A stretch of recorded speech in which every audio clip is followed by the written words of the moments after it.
case. It belonged to the Colonel. I stole it." She put her hand through his arm. "Let's get home," she said. "We must talk it over. No one knows one word except you and me?"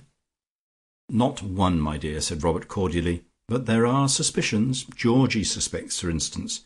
He saw me buy all the copies of Todd's News. At least he was hanging about.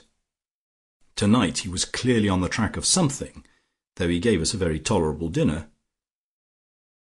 They went into Robert's study. It was cold, but neither felt it, for they glowed with excitement and enterprise. "That was a wonderful stroke of yours, Robert," she said. "It was masterly. It saved the situation. The Daily Mirror, too. How right you were to steal it.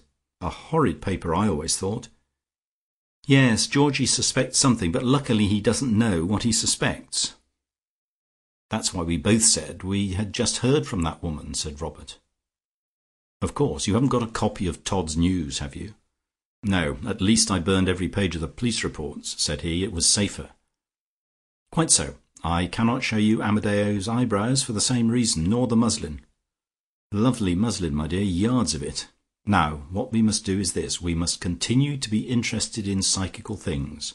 We mustn't drop them or seem to be put off them. I wish now I had taken you into my confidence at the beginning and told you about Amadeo's eyebrows." "My dear, you acted for the best," said he. "So did I when I didn't tell you about Todd's News. Secrecy even from each other was more prudent until it became impossible. And I think we should be wise to let it be understood that we hear from the Princess now and then. Perhaps in a few months she might even visit us again. It would be humorous to be behind the scenes, so to speak, and observe the credulity of the others." Daisy broke into a broad grin. "I will certainly ask dear Lucia to a séance if we do," she said. "Dear me, how late it is. There was such a long wait between the tableaux. But we must keep our eyes on Georgie, and be careful how we answer his impertinent questions. He's sure to ask some about getting that woman down again, Robert.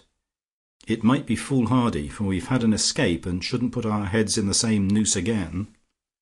On the other hand, it would disarm suspicion forever if, after a few months, I asked her to spend a few days of holiday here. You said it was a fine only, not imprisonment."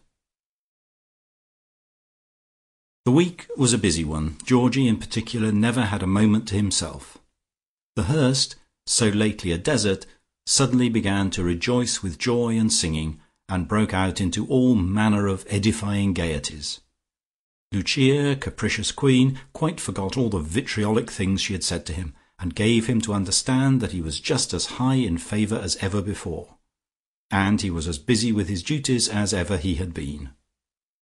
Whether he would have fallen into his old place so readily if he had been a free agent was a question that did not arise, for though it was Lucia who employed him, it was Olga who drove him there.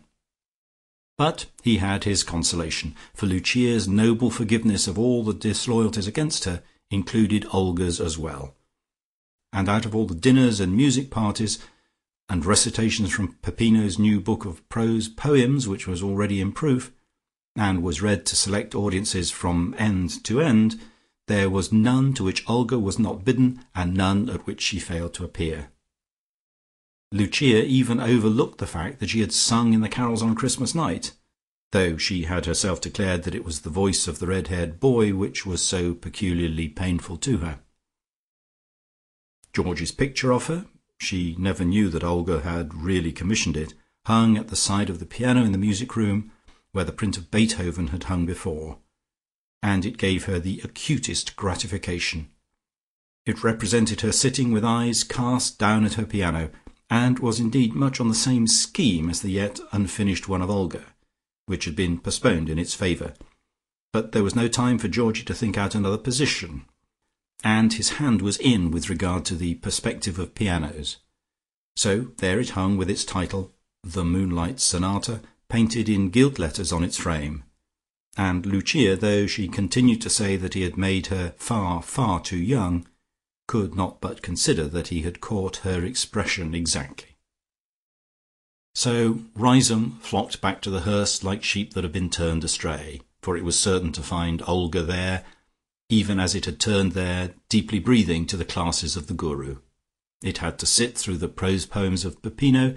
It had to listen to the old tunes and sigh at the end, but Olga mingled her sighs with theirs, and often after a suitable pause Lucia would say winningly to Olga, "One little song, Miss Bracely, just a stanza, or am I trespassing too much on your good nature? Where is your accompanist? I declare I am jealous of him. I shall pop into his place some day. Georgino, Miss Bracely is going to sing us something. Is not that a treat? Shh, please, ladies and gentlemen." And she rustled to her place and sat with the farthest away expression ever seen on mortal face, while she trespassed on Miss Bracely's good nature. Then Georgie had the other picture to finish, which he hoped to get ready in time to be a New Year's present, since Olga had insisted on Lucia's being done first. He had certainly secured an admirable likeness of her, and there was in it just all that his stippled fuzzy representation of Lucia lacked. Bleak December and yellow daffodils and the rest of the series lacked it too. For once he had done something in the doing of which he had forgotten himself. It was by no means a work of genius, for Georgie was not possessed of one grain of that, and the talent it displayed was by no means of a high order, but it had something of the naturalness of a flower that grew from the earth which nourished it. On the last day of the year he was putting a few final touches to it, little high reflected lights on the black keys, little blacknesses of shadow in the moulding of the panel behind his hand.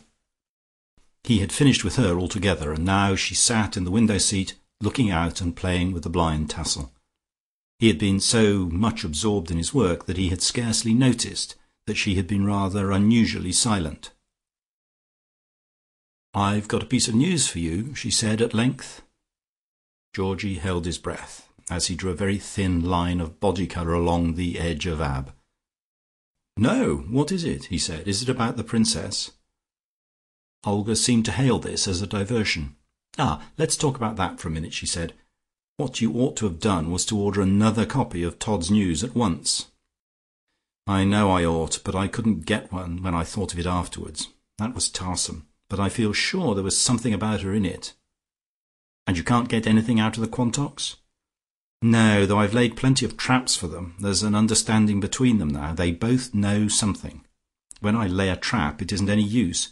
They look at the trap, and then they look at each other afterwards." "What sort of traps?" "Oh, anything. I say suddenly, what a bore it is that there are so many frauds among mediums, especially paid ones. You see, I don't believe for a moment that these séances were held for nothing, though we didn't pay for going to them. And then Robert says that he would never trust a paid medium, and she looks at him approvingly and says, 'Dear Princess.' The other day, it was a very good trap, I said, 'Is it true that the Princess is coming to stay with Lady Ambermere?' It wasn't a lie, I only asked. And then," said Olga, "Robert gave an awful twitch, not a jump exactly, but a twitch. But she was on the spot and said, 'That would be nice. I wonder if it's true. The Princess didn't mention it in her last letter.' And then he looked at her approvingly. There is something there. No one shall convince me otherwise."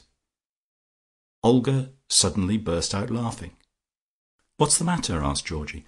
"Oh, it's all so delicious," she said. "I never knew before how terribly interesting little things were. It's all wildly exciting, and there are 50 things going on just as exciting. Is it all of you who take such a tremendous interest in them that makes them so absorbing, or is it that they are absorbing in themselves, and ordinary dull people, not Rizomites, don't see how exciting they are? Tommy Luton's measles, the Quantock's secret, Elizabeth's lover, and to think that I believed I was coming to a backwater." Georgie held up his picture and half closed his eyes. "I believe it's finished," he said. "I shall have it framed and put it in my drawing room." This was a trap, and Olga fell into it. "Yes, it will look nice there," she said. "Really, Georgie, it is very clever of you." He began washing his brushes. "And what was your news?" he said. She got up from her seat. "I forgot all about it, with talking of the Quantock's secret," she said. "That just shows you I completely forgot, Georgie. I've just accepted an offer to sing in America, a 4 months' engagement at £50,000 million a night.